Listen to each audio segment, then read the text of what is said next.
ನಮ್ಮ ಹಿಂದೂ ಧರ್ಮದಲ್ಲಿ ಶಿವನನ್ನು ಶಿವಲಿಂಗ ಮತ್ತು ಜ್ಯೋತಿರ್ಲಿಂಗ ಈ ಎರಡು ರೂಪದಲ್ಲಿ ಪೂಜೆಯನ್ನು ಮಾಡಲಾಗುತ್ತೆ.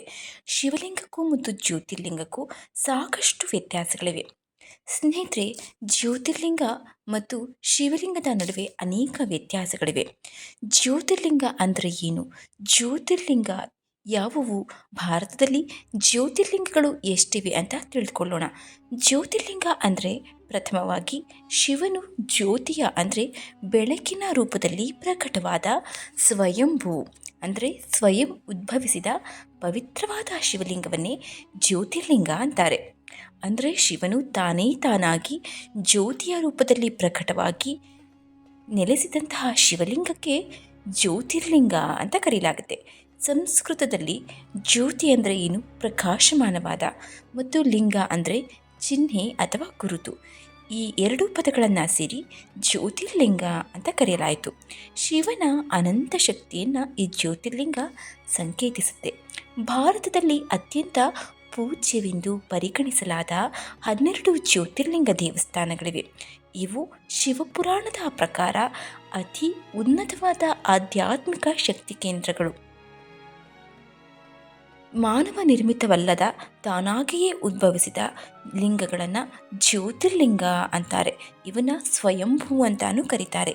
ಶಿವನು ಜ್ಯೋತಿಯ ರೂಪದಲ್ಲಿ ಭೂಮಿಯ ಮೇಲೆ ಪ್ರತ್ಯಕ್ಷನಾದ ಸ್ಥಳಗಳನ್ನು ಜ್ಯೋತಿರ್ಲಿಂಗ ದೇವಸ್ಥಾನಗಳು ಅಂತ ಕರೆಯಲಾಗುತ್ತೆ. ಭಾರತದಲ್ಲಿ ಒಟ್ಟು 12 ಪ್ರಸಿದ್ಧವಾದ ಜ್ಯೋತಿರ್ಲಿಂಗ ಕ್ಷೇತ್ರಗಳಿವೆ.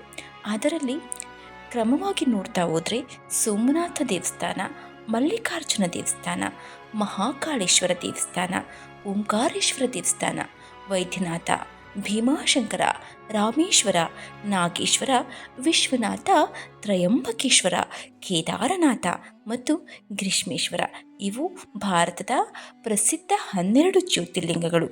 ಈ 12 ಜ್ಯೋತಿರ್ಲಿಂಗಗಳು ಕೂಡ ಮಾನವ ನಿರ್ಮಿತವಲ್ಲ, ಸ್ವಯಂ ಉದ್ಭವವಾದವು.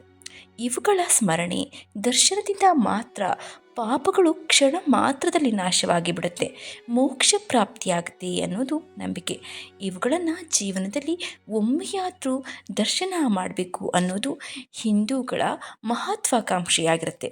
ಸ್ನೇಹಿತರೆ, ಜ್ಯೋತಿರ್ಲಿಂಗ ರೂಪದಲ್ಲಿ ಶಿವನನ್ನು ಪೂಜಿಸೋದು ಅತ್ಯಂತ ವಿಶೇಷವಾದ ಫಲಗಳನ್ನು ಕಂಡುಕೊಳ್ಳಲು ಸಹಾಯ ಮಾಡುತ್ತೆ. ಶಿವಲಿಂಗದ ಅರ್ಥವನ್ನು ನಮ್ಮ ಧರ್ಮಗ್ರಂಥಗಳಲ್ಲಿ ಹೇಳಿದ್ದಾರೆ. ಆರಂಭ ಮತ್ತು ಅಂತ್ಯವೇ ಇಲ್ಲದಿರುವುದೇ ಶಿವಲಿಂಗ. ಶಿವಲಿಂಗವು ಶಿವ ಮತ್ತು ತಾಯಿ ಪಾರ್ವತಿಯ ಶಾಶ್ವತವಾದ ಏಕರೂಪದ ಪ್ರತಿನಿಧಿ. ಶಿವಲಿಂಗವು ಪುರುಷ ಮತ್ತು ಪ್ರಕೃತಿಯ ಸಮಾನತೆಯ ಸಂಕೇತ. ಶಿವಲಿಂಗ ಪುರುಷ ಮತ್ತು ಮಹಿಳೆ ಇಬ್ಬರಿಗೂ ಪ್ರತ್ಯೇಕವಾಗಿ ಈ ಜಗತ್ತಿನಲ್ಲಿ ಯಾವುದೂ ಇಲ್ಲ, ಇಬ್ಬರೂ ಕೂಡ ಸಮಾನರು ಎನ್ನುವುದನ್ನು ತೋರಿಸುತ್ತೆ ಶಿವಲಿಂಗ. ಇವುಗಳಲ್ಲಿ ಕೆಲವು ಶಿವಲಿಂಗಗಳು ಮನುಷ್ಯರಿಂದ ಮಾಡಲ್ಪಟ್ಟಿದ್ರೆ ಕೆಲವುಗಳು ಉದ್ಭವವಾಗಿರುತ್ತೆ.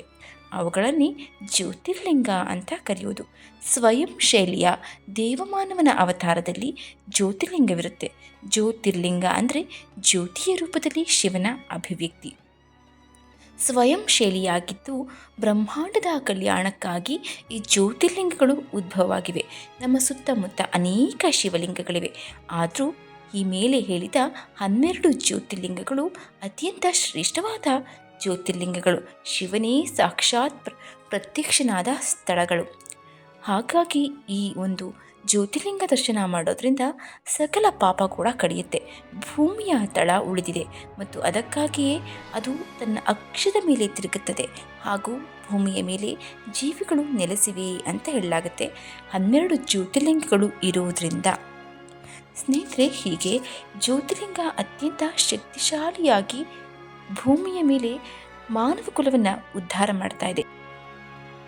ಕ್ಷುಲ್ಲಕ ಮಾನವರಾದ ನಾವು ಜ್ಯೋತಿರ್ಲಿಂಗ ದರ್ಶನ ಮಾಡೋದ್ರಿಂದ ಪಾಪಗಳೆಲ್ಲ ಕಳೆದು ಮಹಾಶಿವನ ಕೃಪೆಗೆ ಪಾತ್ರರಾಗ್ತೀವಿ.